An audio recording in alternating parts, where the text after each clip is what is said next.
3.5 કલાક બેઠા બેઠા થાકી ગયા ને ત્યારે અમારા પ્લેનનું એનાઉન્સમેન્ટ થયું કે આવી જાઓ વાલા, તમારી ફ્લાઇટ આવી ગઈ છે.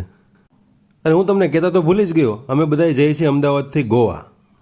અને તમે જોવો છો એમ અમારું પ્લેન આવી ગયું છે. અને આ રસ્તો ગેટથી પ્લેન સુધી જતો રસ્તો છે. તમને ખબર જ ન પડે કઈ રીતે આપણે એરપોર્ટમાંથી પ્લેનની અંદર કરી ગયા. ચાલો હું તમને અંદરથી પ્લેન કેવું હોય હવે એ બતાવું. એર હોસ્ટેસ મેડમ બધાને ગુડ મોર્નિંગ કહે છે. અને આ જો આ લાંબુ દૂર સુધી નકરી સીટો જ દેખાય ને આ પ્લેન છે. આમ તો અંદરથી જોવામાં બસ જેવું જ લાગે છે, પણ ફિલિંગ કંઈક અલગ આવે છે. એમાંય મારી જેમ પહેલી વાર બેસતા હોય તો હરખનો પાર જ ન હોય.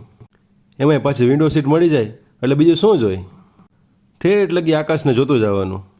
આમ જોવો તો ખરા, બસની જેમ પ્લેનના થપ્પા છે અમદાવાદ એરપોર્ટ પર. અને આ જે ધુવાણો દેખાય છે ને એ ઓક્સિજન છે, જેથી બધા શ્વાસ લઈ શકે. અને જો અમારા એર હોસ્ટેસ મેડમ અમને સમજાવી રહ્યા છે કે ખુરશીની પેટી બાંધી લ્યો, પ્લેન ઉપડે છે.